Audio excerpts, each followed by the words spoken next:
So I went to work then at Douglas, and I'm a draftsman for 2 weeks. And my chief, section chief, started through my background.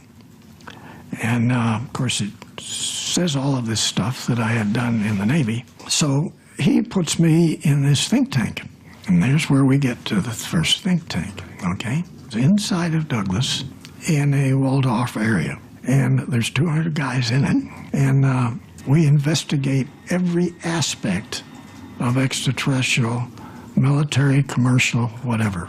And I was assigned to design for the Navy about 16, 18 different classes of U.S. Navy battle group ships, which didn't exist.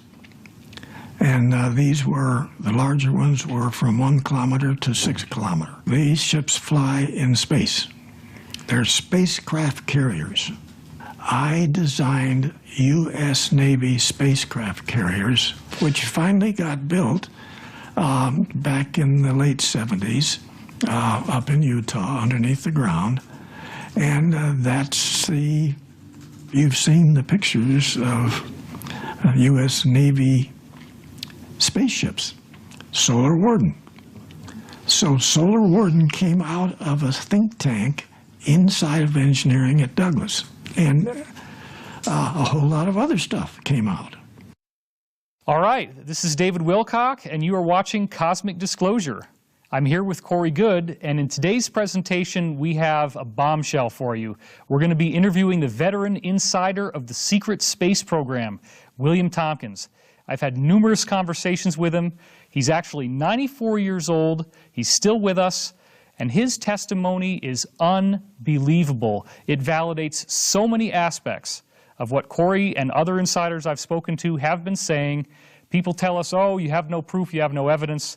Well, here's a guy who comes out of the World War II era, and his testimony is just going to rock your world. I want to give you a little background, biographical information on him to set this up, so check this out. William was first noticed by the United States Navy when he was just a young boy. He was living near Long Beach, California at the time, and his father would take William and his brother down every weekend to see many naval ships that were parked in the harbor there at Long Beach. William Tompkins was a good artist, and he was really good at building models. And soon he started creating scale models of the ships he was visiting. The Navy began taking notice of this brilliant young boy and his models because they were so close to the real thing. But it was when young Bill Tompkins began adding top secret parts to these model ships that the higher brass took real notice of him. He was then taken into the Navy and was brought into a think tank during World War II. After the war, he went to work for Douglas Aircraft, which is now the defense contractor McDonnell Douglas. If you want more information on William Tompkins' fascinating background, I encourage you to go to the biographical introduction on William Tompkins that we have here on Gaia. William Tompkins became part of a secret think tank that began to design the ships, the craft, the buildings, and everything they would need for the secret space program. But we want this to start out with a bang. So we're going to begin by joining William Tompkins as he tells us of his many decades-long journey through the secret space program. He's going to start out our conversation by telling us how the U.S. Navy began discovering some of the things that the Germans had been inventing since the early 20th century.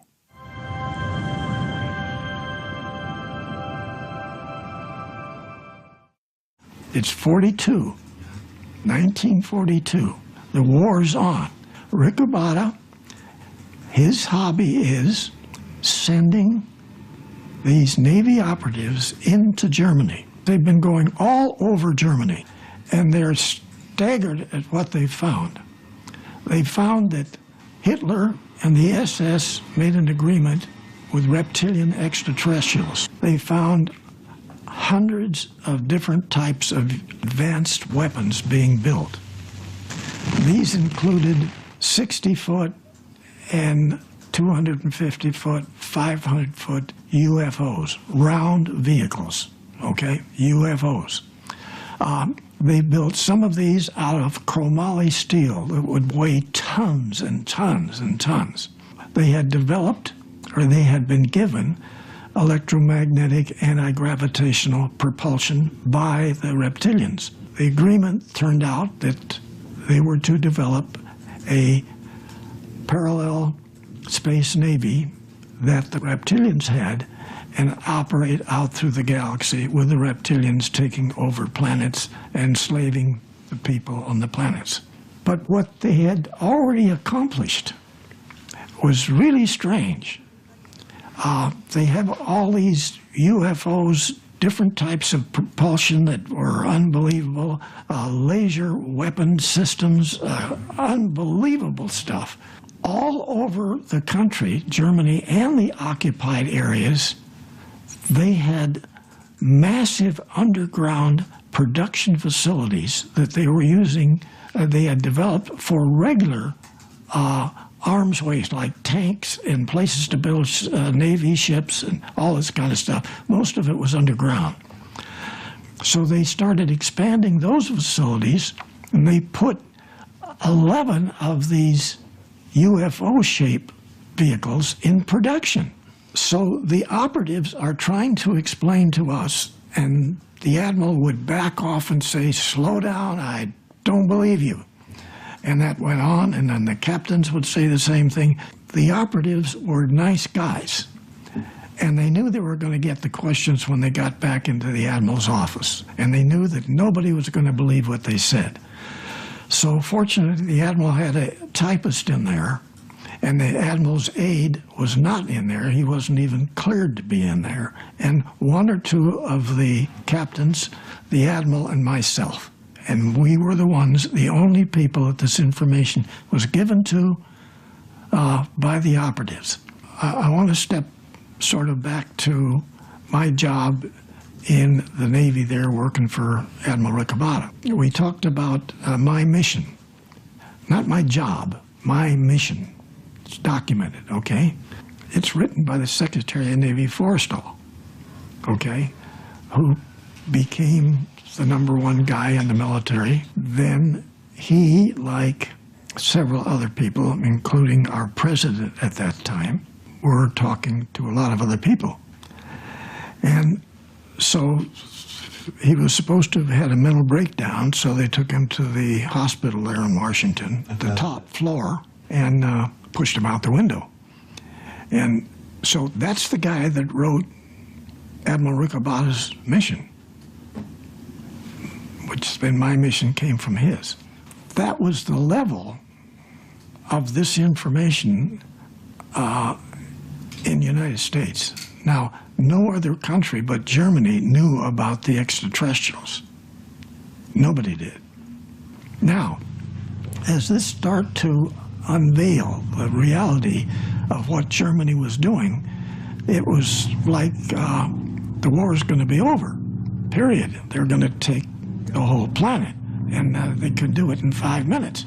They even had trained a group of soldiers, an entire battalion of them, who were cloned.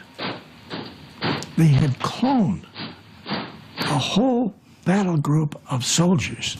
They sent them out front, and they were killing the Russians unbelievably.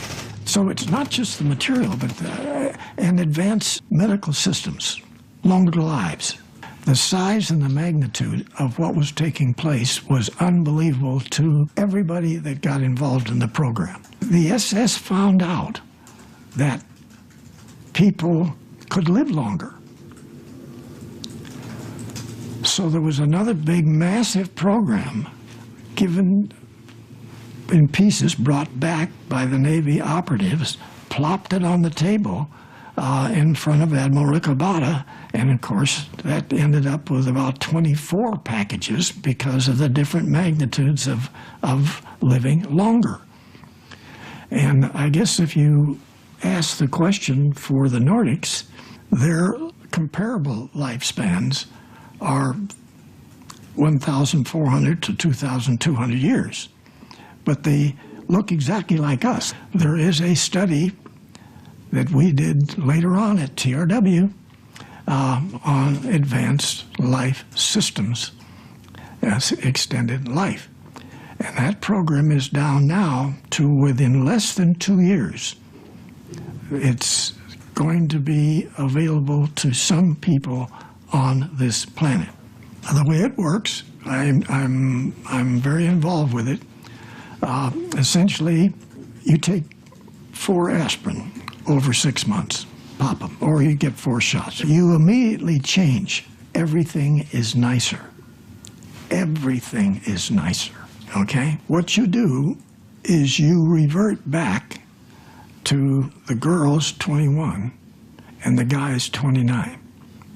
Now, it takes a while for you to do this. You then stay at that time for essentially a couple of thousand years.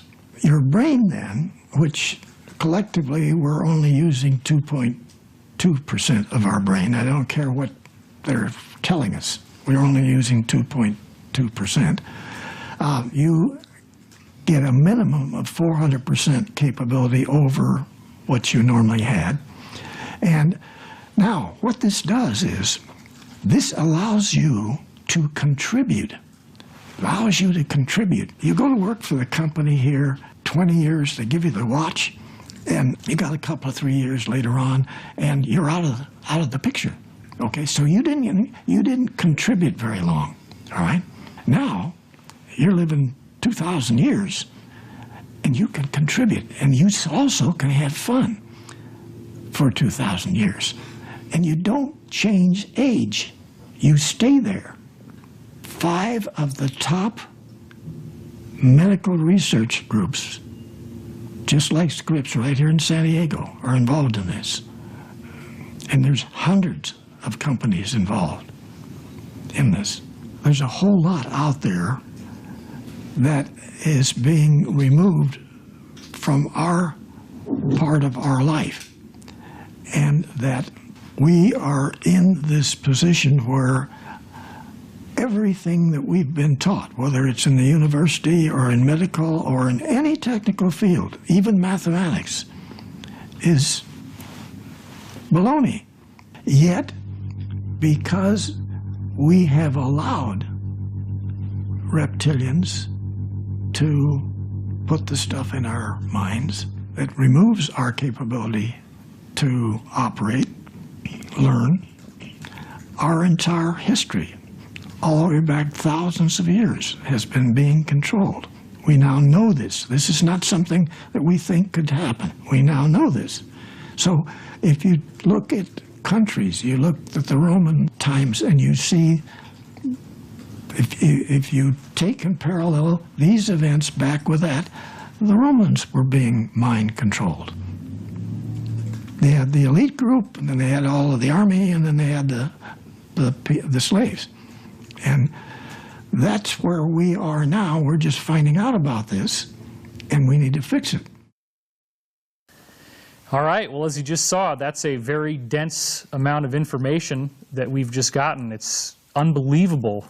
If you've been paying close attention to the show before, you've seen other episodes, then you're already aware of how much validation we've been getting there. So here to discuss more about these details with me is Corey Goode. Corey, welcome to the show. Thank you.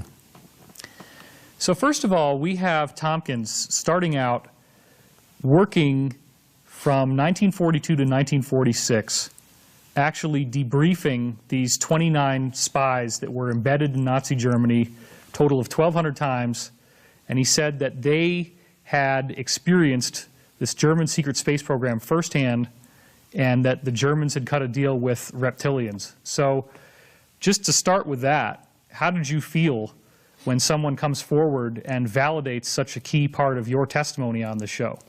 Well, I have to say it's gratifying, especially after knowing that he, I was told, has no idea who I am, couldn't pick me out of a crowd. So, you know, this is leading me to believe that his program is what fed the data into, or some of the data into these smart glass pads. So I was most likely reading the results of his briefings. Now, when we are talking about somebody like Secretary James Forrestal being pushed out the top floor of a building in the course of setting up this work, is that a common thing? Is there a short life expectancy for people to get into these programs? Well, yes. And a lot of it depends on whether you toe the line or not. If you don't toe the line, then things, I mean, they're not afraid to take out a president, let alone a former, was he head of the Navy? Yeah, he was Secretary of Defense. Oh, Secretary of Defense. Yeah. Wow.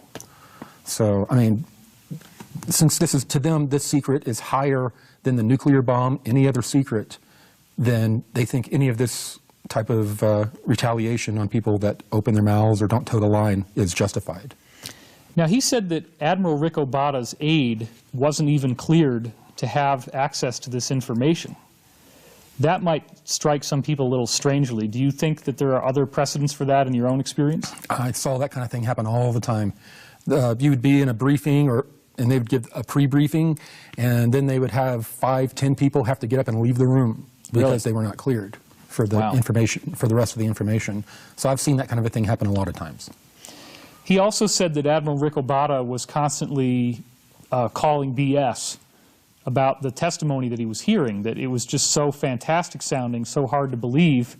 And he said that the Germans were the only people, the only country at the time that really knew about extraterrestrials back then. So did you find that this wow factor was a fairly consistent element, that people just have a really hard time processing this when they first encounter this information? Oh, yeah, absolutely. I mean, case in point, when I came out, you know, talking about being, you know, regressed 20 years, serving in a 20-year space program, you know, I felt the same way. People were just, you know, this is just too incredible to entertain. Now, he also discusses in this short clip that we just saw, Nordics. And if you read his book, he's describing intensive encounters that he has later with Nordics, and we're going to have some interview footage on that later on. But was it interesting to you as well to hear him mention that aspect of things?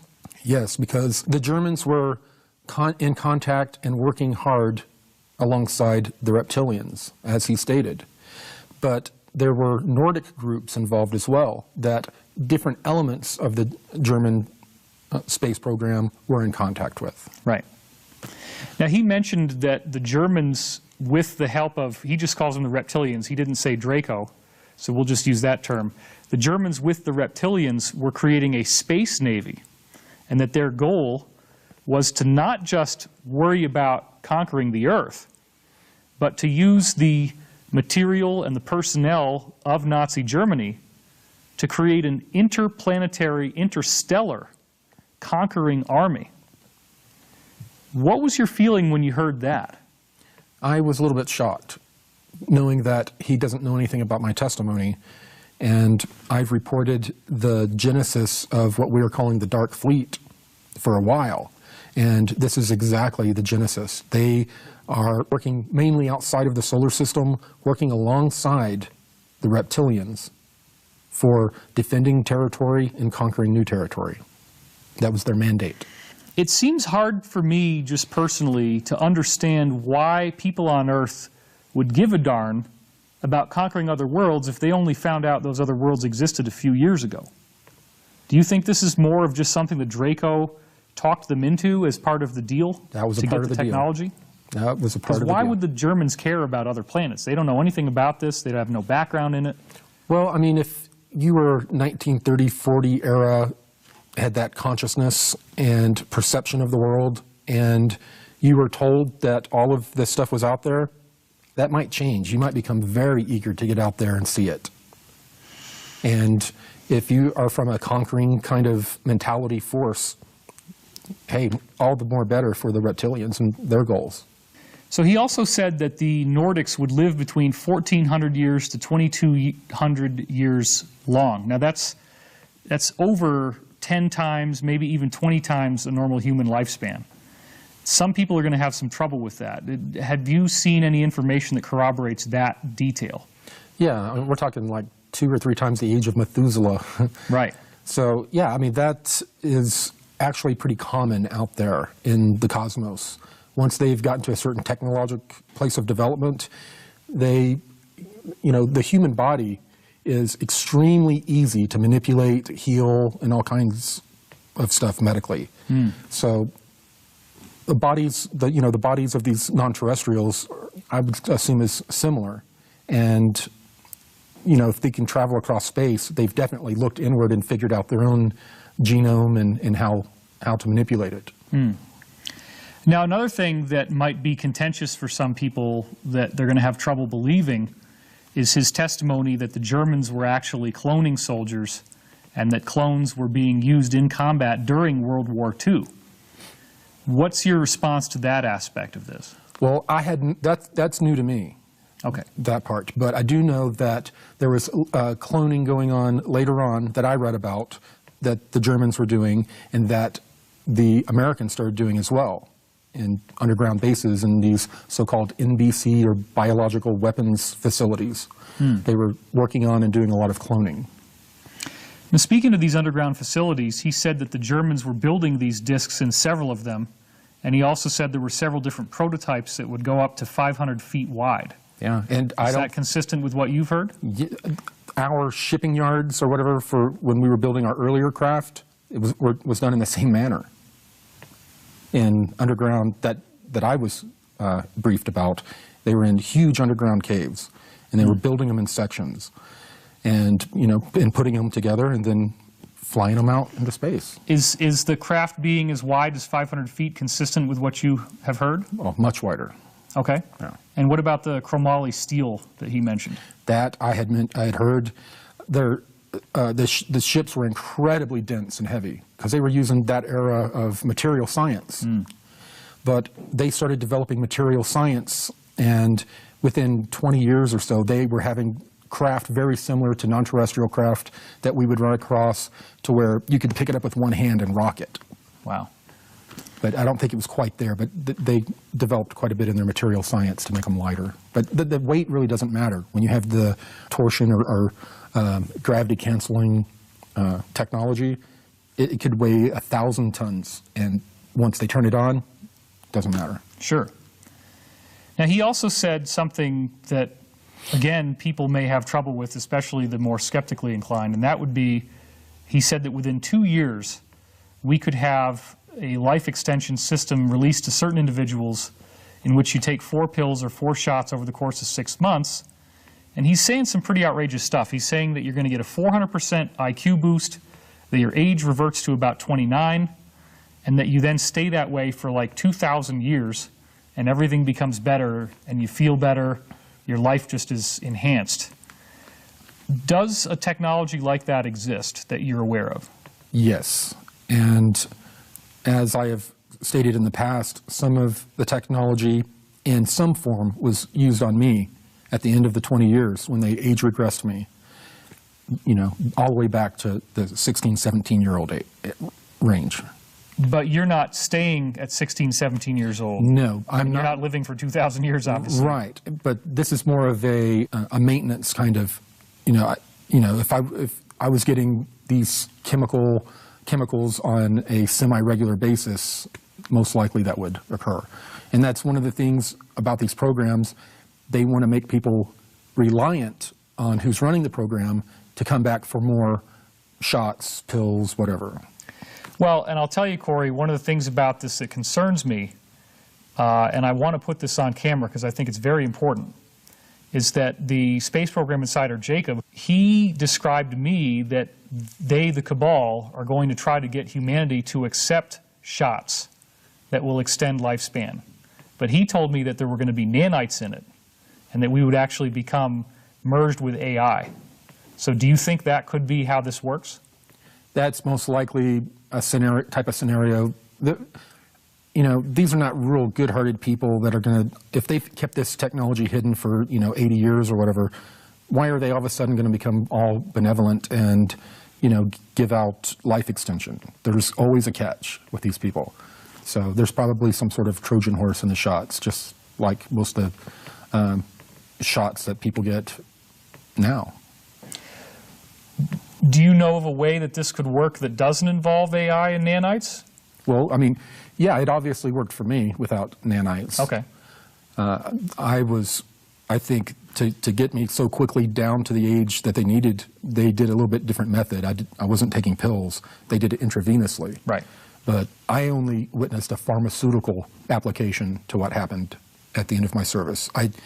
passed out and all that afterwards. The fact that he's talking about, telomere manipulation and that type of, like a pharmaceutical innovation to help people extend their life, that's pretty good details that I hadn't had before. Let me ask you this. Is there a way that if this technology does come out, that we could test it for nanites?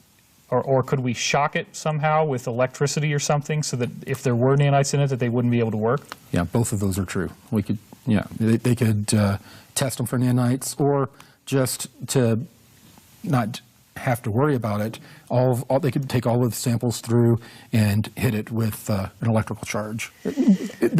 That's unless introducing electricity is going to change something in the chemical. So we don't necessarily have to have a xenophobic attitude about this. If there is a technology that's benevolent that comes out from the good guys, we can potentially use it, but we just have to have certain safeguards and caveats in place. Right, and I'd probably, unless mortality was staring me in the face, I would probably sit back and let a few other people try it first. All right, so now what we're going to do is we're going to show you another clip that gets into some of the more interesting aspects of Maria Osric and the whole Nordic aspect of what Tompkins' testimony has to offer us. So check that out.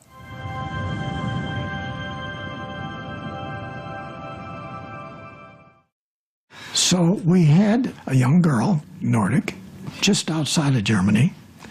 Some people talked to her, and they said, you are now involved in a new program, and you're going to have great support in this program. She had developed, I think she had 8 girls. They were continually talked to, telepathically, to go and design spaceships.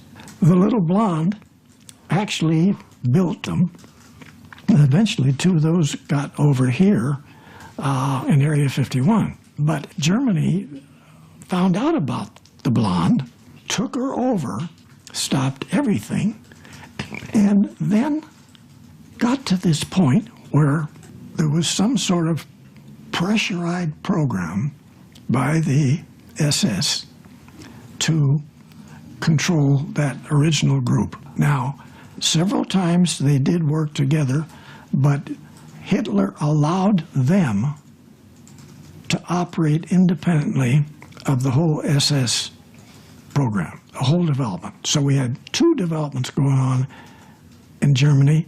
The girls didn't want their vehicles to be used for anything else but travel. They were afraid that somebody would get a hold of it and they use it for military, which is, of course, what they got. But the girls finally ended up in Antarctica in the large facilities. In fact, the reptilians had 3 massive caverns. They let Germany use 2 small ones. But when you're talking about small, it's like as big as California. And so there's cities in both the extraterrestrial caverns and manufacturing everything that you would need on a planet. So then Hitler's group did the same thing. 4 years before the war was over, it was decided that the war could possibly be lost, but if we win it, we still need to get out of the area because the Allies are going to bomb us off of the Earth and there won't be anything here left for us. So they decided to move everything to Antarctica. Admiral Byrd, they're going down there and they were going to take out the whole thing in 1 week. The top people in every area of the Navy, best aircraft, best ships, best weapons, everything. And 5 weeks later, things didn't look very good. When we got down there, they had decided they were going to have one thrust from the west side of Antarctica and then the opposite side coming into both of them towards the center of the continent. And so before we even got all the guys around, and I'm talking about big 4-engine flying boats, okay?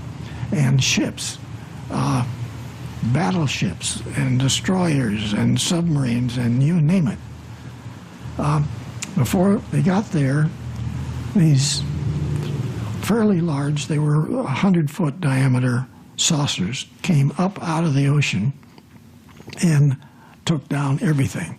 Now, there's a misnomer on some documentations about the pictures of the photographs of some of the German UFOs. Many of the close-ups give you a real clear picture of the cross on them.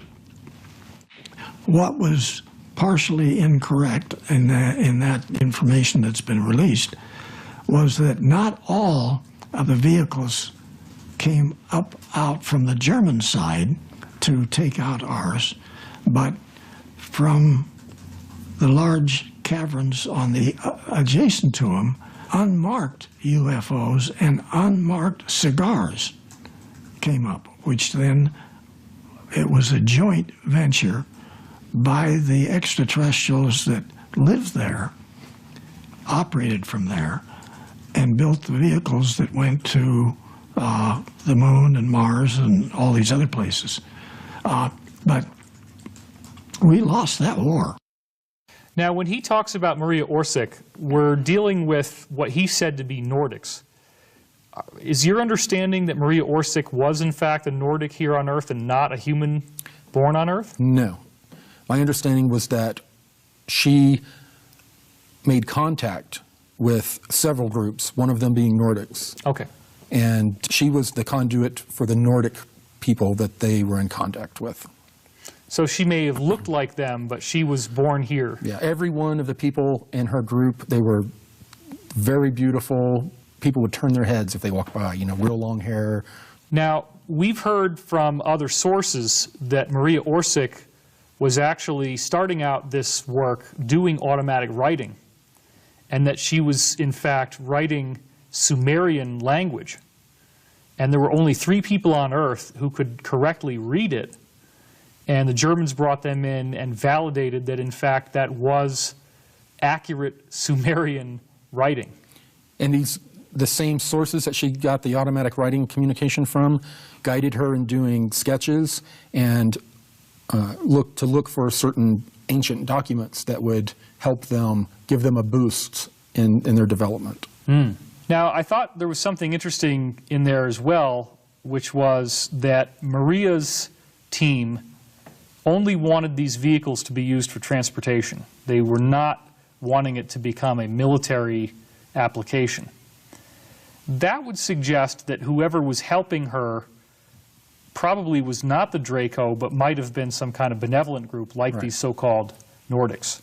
Right. So what are your feelings on that? Well, that's usually what happens. If a negative non-terrestrial or entity makes contact with leaders of a certain group, then very often, either through, like they did with Maria Osric, or directly, face-to-face, the benevolent groups come in and warn them and try to give them pretty much a hippie love and peace message, you know, get rid of all your nukes and we'll give you all this technology to where, you know, extended life, you know, travel throughout the cosmos, everything. And the military minds just couldn't accept that. And I know that in William's book, he describes that there were a series of people beginning in the late 1800s that were all getting telepathically contacted independently, and were all getting this initiative for a space program. So do you think that these benevolent beings knew that the space program would be co-opted by the negative, but also were they wise enough to see that we needed to have this for the time that we're in now, so that we could also ultimately use those tools to defeat the Draco and help kickstart us into this ascension/golden age? From what I read, it seemed like they were bringing balance to a situation. You know, we were getting all of these advanced weapons of war, and we were interacting with a negative force that wanted to go out and take over other planetary systems. So them coming in, providing technology and more of a benevolent message on how to use a technology was their way of kind of trying to counteract it, because the technology was not that incredibly different than what we were getting, or the Germans were getting from the reptilians. How does it feel for you as a whistleblower who's been out there risking your life? You've had all kinds of problems, all kinds of hardship and setbacks, and people have said that you're a charlatan, a liar, a fake, etc. How does it feel to see William Tompkins validate Operation High Jump? It's gratifying, but a little shocking too, because I mean, I'm really beginning to believe that a lot of his briefings during the time period, 42, were what made it into the database that I was reading on the smart glass pad, like 30 years ago. Right, because as he said, there was a stenographer that was there typing up everything that these 29 different embedded spies said over the course of 1,200 briefings, and that was just the ones that Tompkins personally supervised. Yes, and we were reviewing old typeset documents. Oh, really? Yeah. I didn't know that. Yeah. Okay. So you would actually see the original typewritten paper documents. Yeah, well, there were redactions, but yeah, very little redacted. Wow. So when he said that there were unmarked craft as well as German craft, and this included cigar-shaped craft. That was new to me. I had not heard that. Okay.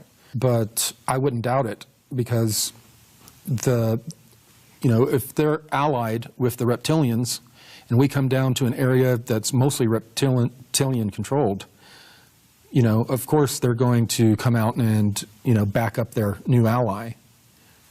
Now, another thing that I find absolutely shocking, and I would hope that you watching this at home will dig this as well, is how he said that two main areas were kind of like leftovers and were given to the Americans underneath the ice in Antarctica, in addition to these much larger Draco areas, that there were 3 very large Draco areas. Now, you've independently, before this ever happened, before you knew about Tompkins, or I knew about Tompkins, had said that there were 2 major areas underneath Antarctic ice, and then some smaller ones as well. Mm-hmm.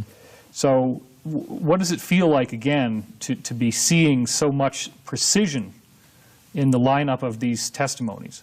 It makes me hungry for more. Yeah. I'm ready for more from Tompkins and more from some of the whistleblowers that we hear are starting to come forward.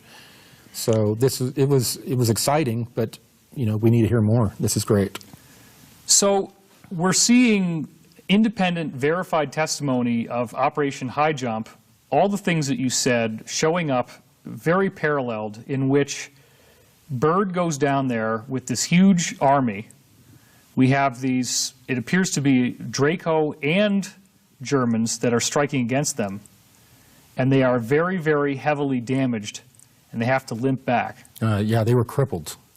So this is really very tightly aligned with what you saw in your own briefings. Yes, and I guess I was reading what Tompkins and his group had reported. I just think it's important for people to understand, watching this at home, that I can't bring out some people that I know, but I have other folks who are saying exactly the same stuff that you've said, that Tompkins has said, that others have said. And it's when you get this many different sources that are all telling us the same thing that you now have veracity, you have proof.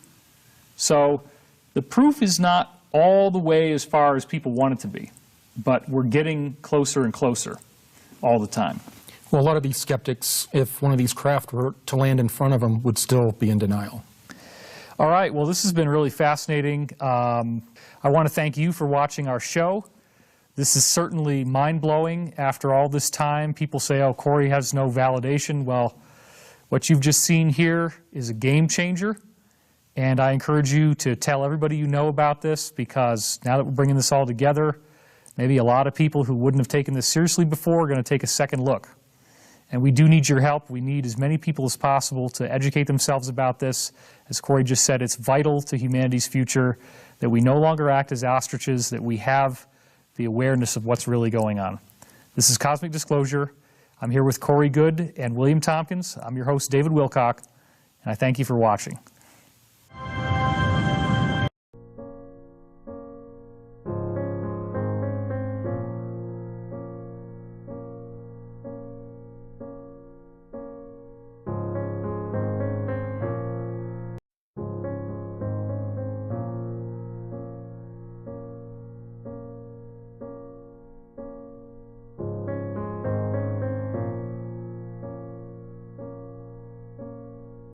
So I went to work then at Douglas, and I'm a draftsman for 2 weeks. And my chief, section chief, started through my background. And of course, it says all of this stuff that I had done in the Navy. So he puts me in this think tank. And there's where we get to the first think tank, okay? It's inside of Douglas in a walled-off area. And there's 200 guys in it. And we investigate every aspect of extraterrestrial, military, commercial, whatever. And I was assigned to design for the Navy about 16, 18 different classes of U.S. Navy battle group ships, which didn't exist. And these were, the larger ones were from 1 kilometer to 6 kilometer. These ships fly in space. They're spacecraft carriers. I designed U.S. Navy spacecraft carriers, which finally got built back in the late 70s up in Utah underneath the ground. And that's the, you've seen the pictures of U.S. Navy spaceships, Solar Warden. So Solar Warden came out of a think tank inside of engineering at Douglas. And a whole lot of other stuff came out. All right, this is David Wilcock, and you are watching Cosmic Disclosure. I'm here with Corey Goode, and in today's presentation, we have a bombshell for you. We're going to be interviewing the veteran insider of the secret space program, William Tompkins. I've had numerous conversations with him. He's actually 94 years old. He's still with us. And his testimony is unbelievable. It validates so many aspects of what Corey and other insiders I've spoken to have been saying. People tell us, oh, you have no proof, you have no evidence. Well, here's a guy who comes out of the World War II era, and his testimony is just going to rock your world. I want to give you a little background, biographical information on him to set this up, so check this out. William was first noticed by the United States Navy when he was just a young boy. He was living near Long Beach, California at the time, and his father would take William and his brother down every weekend to see many naval ships that were parked in the harbor there at Long Beach. William Tompkins was a good artist, and he was really good at building models. And soon he started creating scale models of the ships he was visiting. Arms waste, like tanks and places to build Navy ships and all this kind of stuff. Most of it was underground. So they started expanding those facilities, and they put 11 of these UFO-shaped vehicles in production. So the operatives are trying to explain to us, and the admiral would back off and say, slow down, I don't believe you. And that went on, and then the captains would say the same thing. The operatives were nice guys, and they knew they were going to get the questions when they got back into the admiral's office, and they knew that nobody was going to believe what they said. So fortunately, the admiral had a typist in there, and the admiral's aide was not in there. He wasn't even cleared to be in there. And 1 or 2 of the captains, the admiral and myself, and we were the ones, the only people that this information was given to by the operatives. I want to step sort of back to my job in the Navy there working for Admiral Riccobata. We talked about my mission, not my job, my mission. It's documented, okay?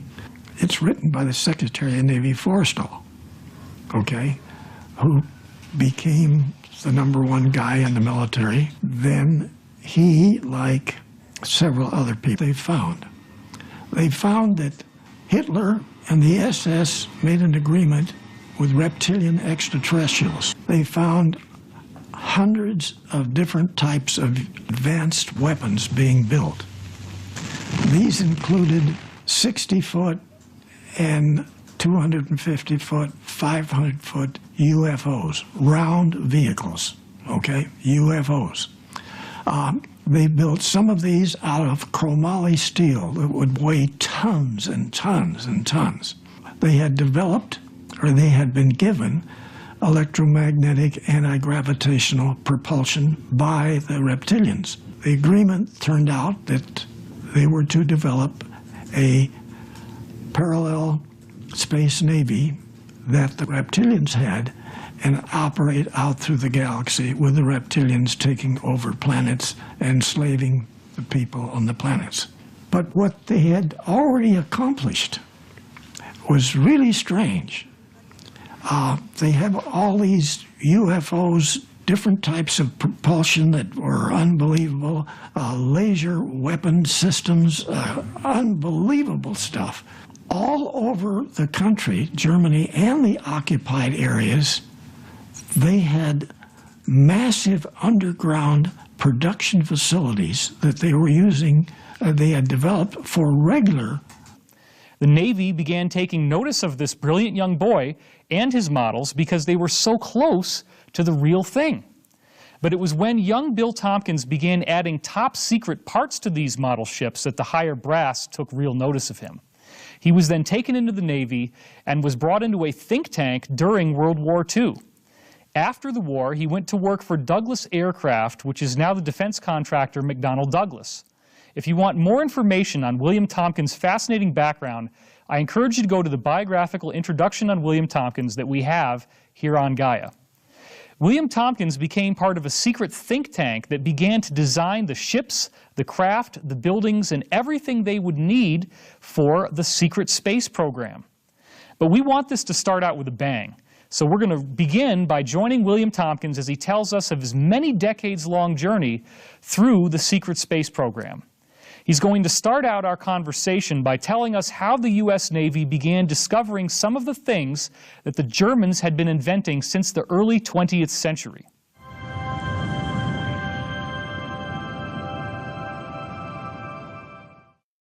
It's 1942. The war's on. Rick Abada, his hobby is sending these Navy operatives into Germany. They've been going all over Germany, and they're staggered at what